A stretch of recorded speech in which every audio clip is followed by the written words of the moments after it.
Komendowski, and welcome to Surviving Bad, where we explore stories of survival, hope, and inspiration. Today we're talking about a crisis, Iowa alcohol-involved deaths.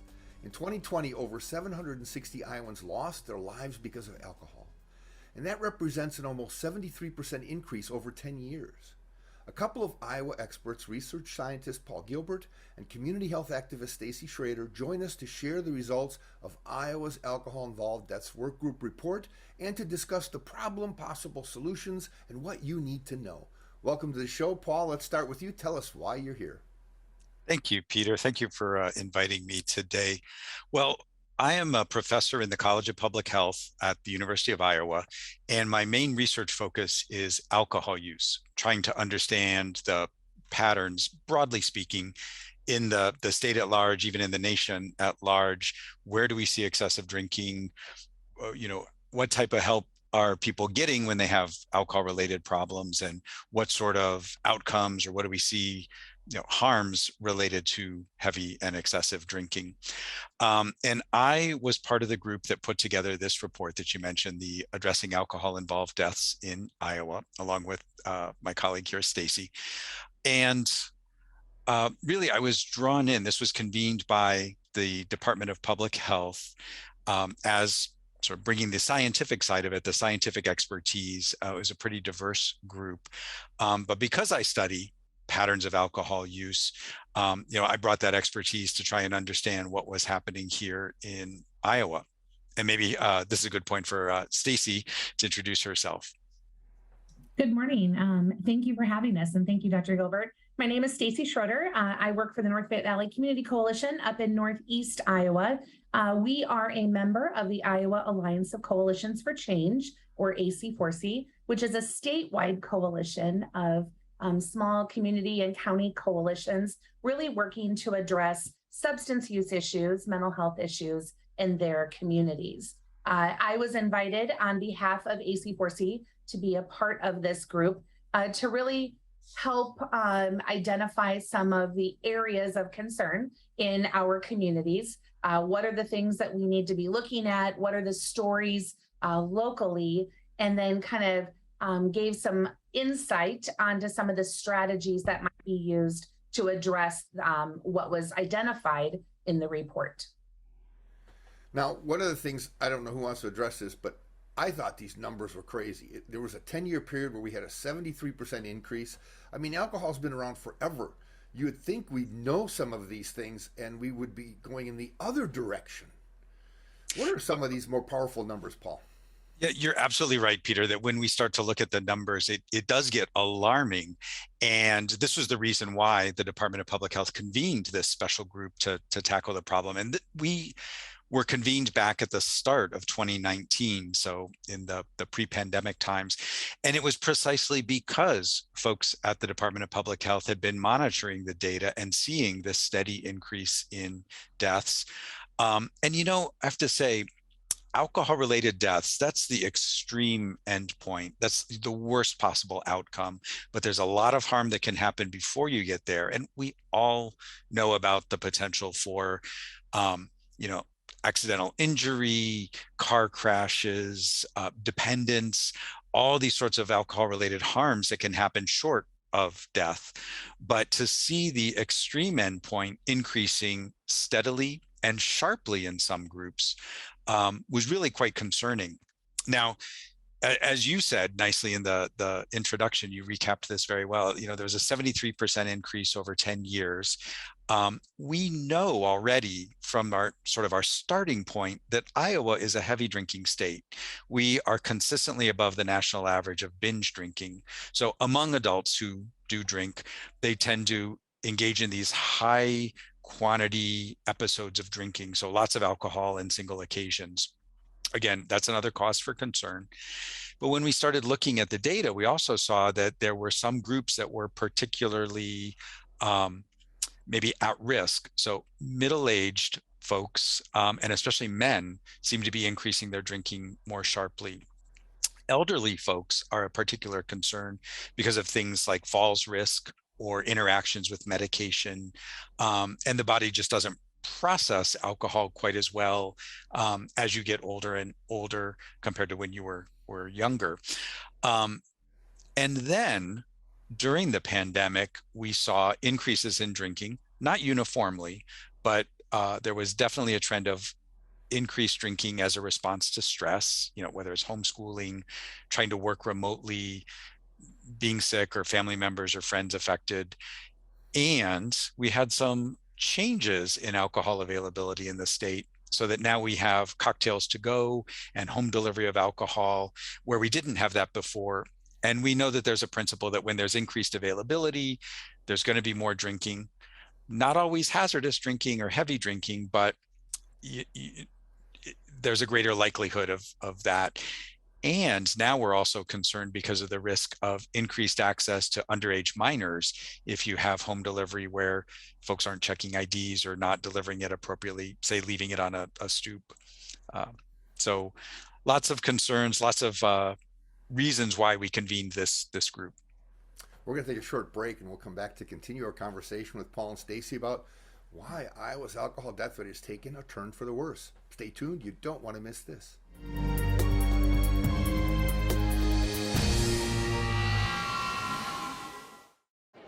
The black truck? Hey, Christina from accounting. Yeah, hi. Hey, I used to date a girl named Christina.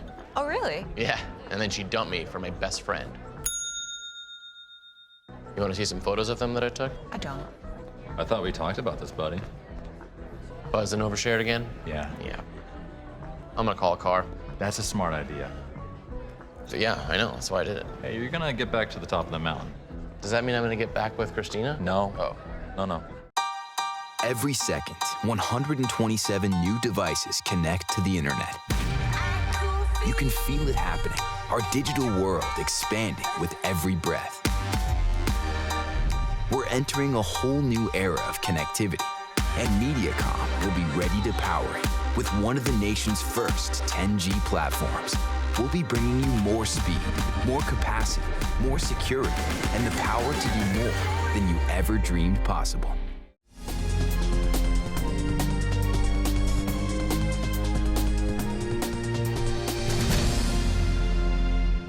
Welcome back to Surviving Bad. We're talking about a new report on Iowa's alcohol-involved deaths and the realization that things are far worse than we may think.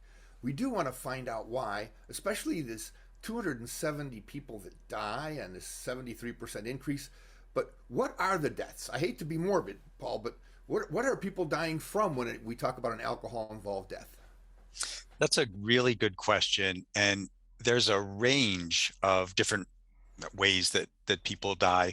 Of course, the things that we automatically think of, like car crashes, injuries, whether they're accidental or self-inflicted, but also liver disease, stroke. Heavy drinking increases your risk of stroke, but also cancers. Not a lot of people realize that there are 7 cancers in particular that are tightly linked to alcohol, and alcohol is in fact classified as a carcinogen, something that causes cancers.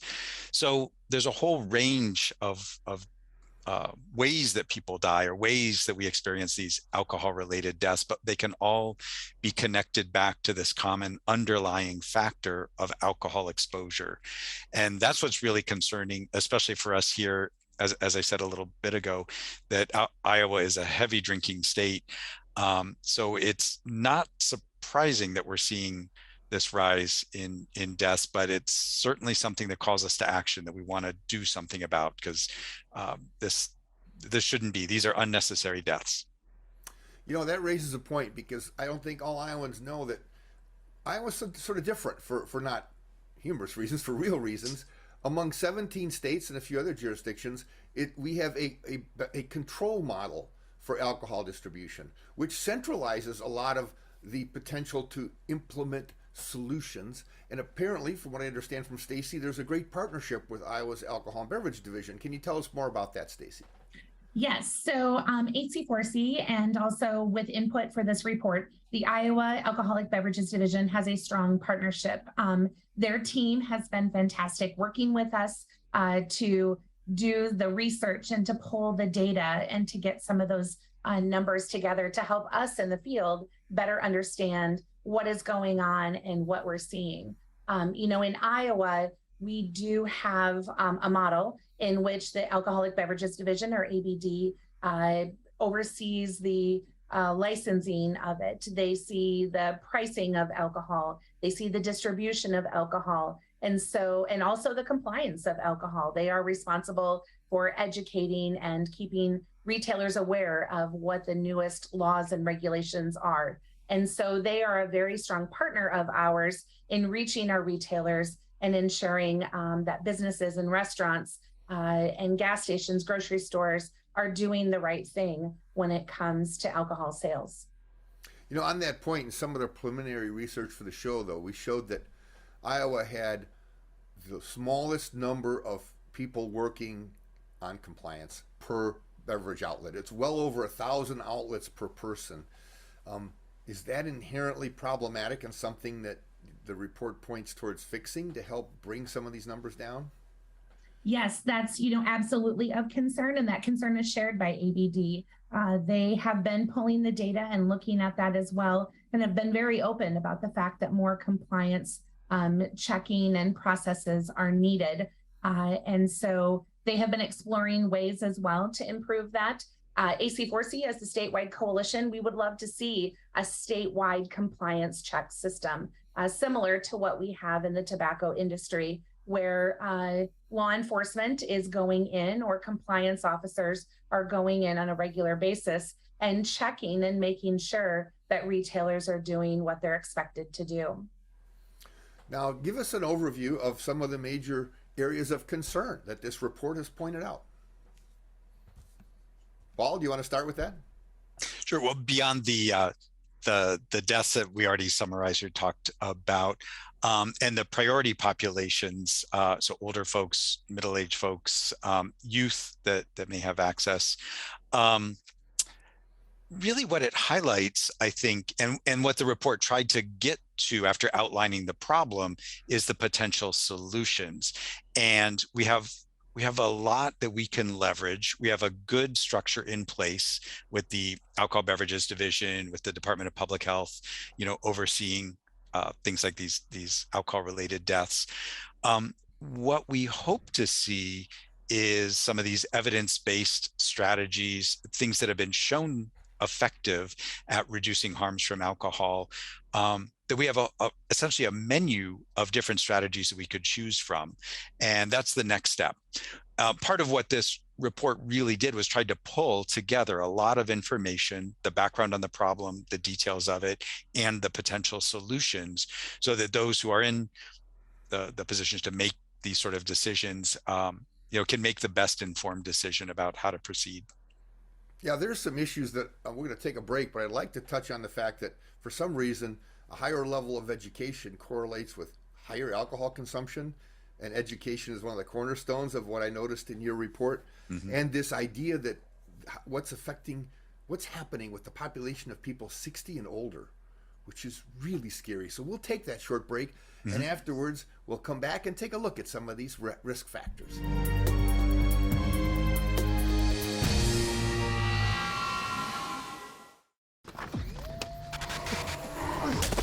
Multiple studies have shown that marijuana can slow both driver reaction and response time, which can be really dangerous. He's here. He's here. Wait. What? I can't drive. Why? My. Oh.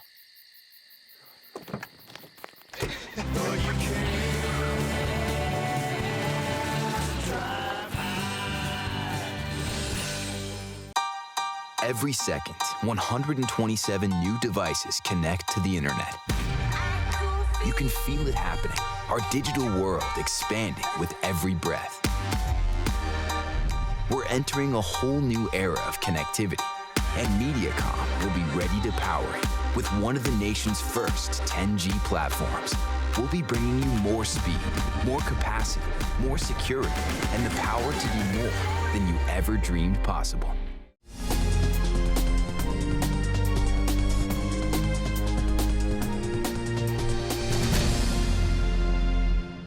Welcome back to Surviving Bad. I'm your host, Peter Komendowski, and we're talking with research scientist Paul Gilbert and community health activist Stacy Schroeder. We've talked about a lot of things, Paul, but we've also talked about at-risk populations and things happening generationally and with elderly people who we're finding out with more alcohol use are going to the hospital more and dying more, a 24% increase in alcohol deaths amongst elderly people. Give us a better view of what's happening here. This is scary stuff.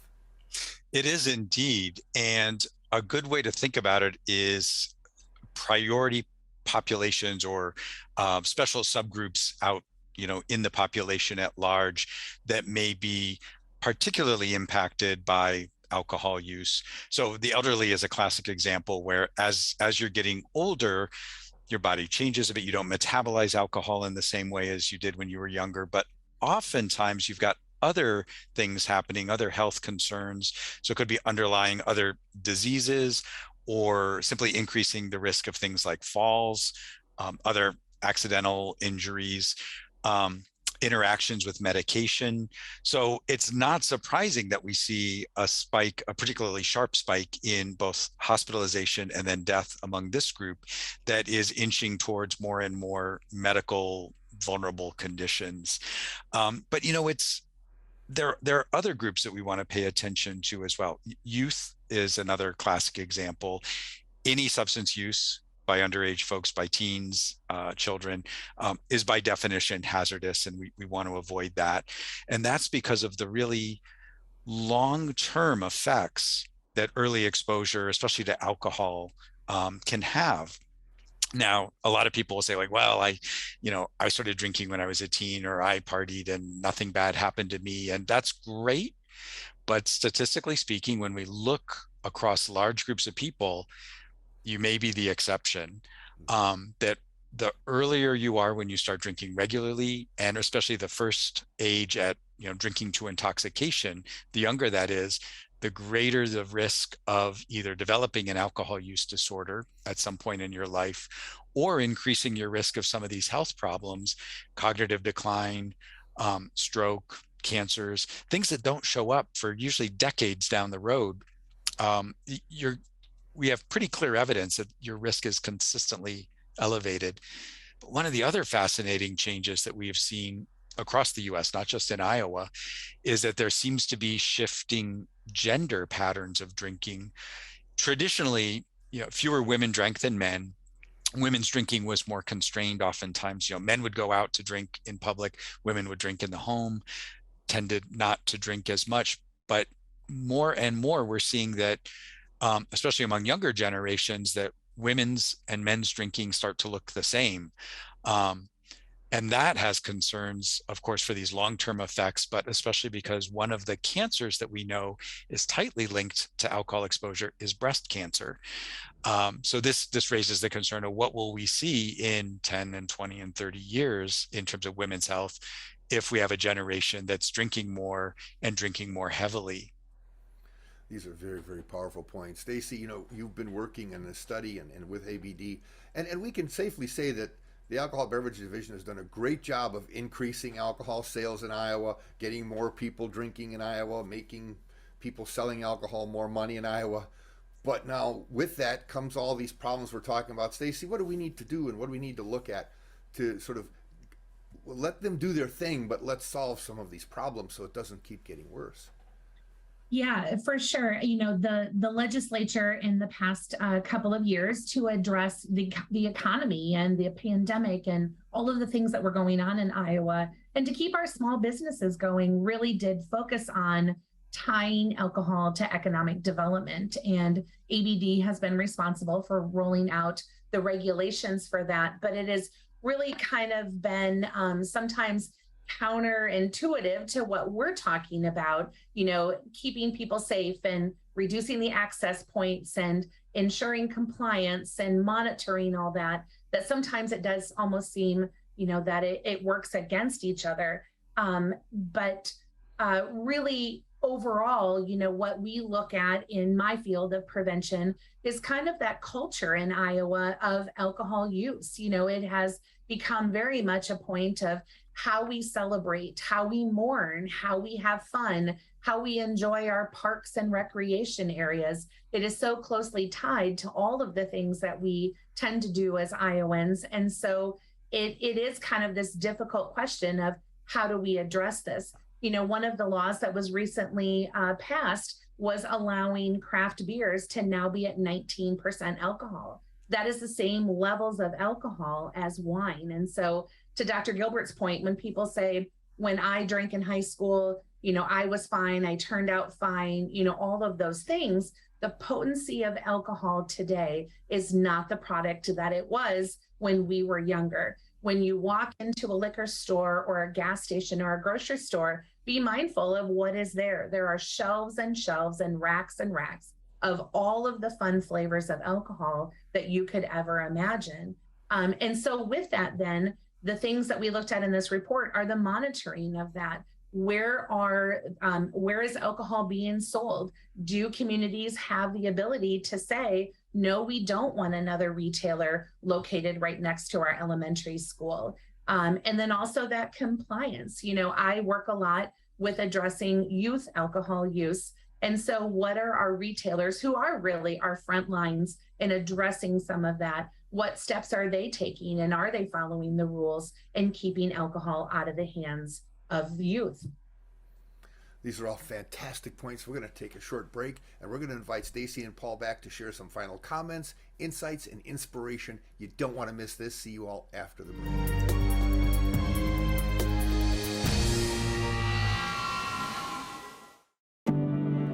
Today, more than ever, you need fast, reliable internet. At MediaCom, we want you to know you can count on us. Our fiber-powered 100% gigabit technology network was built for the future. We have enormous capacity and power and 99.99% network reliability. So even though these are uncertain times, we're prepared, and you can be certain we'll keep your world connected.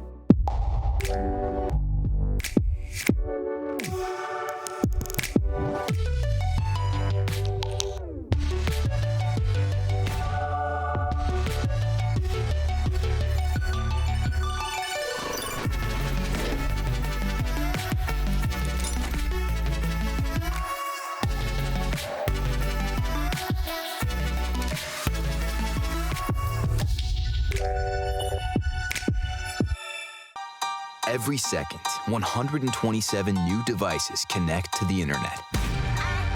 You can feel it happening, our digital world expanding with every breath. We're entering a whole new era of connectivity, and MediaCom will be ready to power it with one of the nation's first 10G platforms. We'll be bringing you more speed, more capacity, more security, and the power to do more than you ever dreamed possible.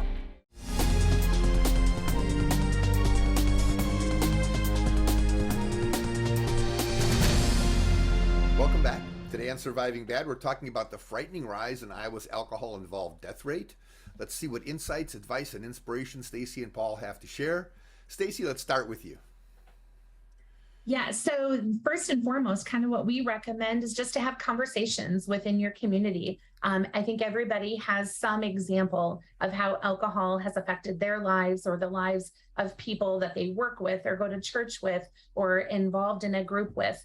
And talk about, you know, what that looks like. I would also recommend as community events, when things are happening, does alcohol have to be there? Is that necessary for it to be fun? Does the beer tent need to be next to the playground area at your community celebration? What are those things that you as a local community member can talk about and just kind of be aware of when and where alcohol is associated with our normal day-to-day lives?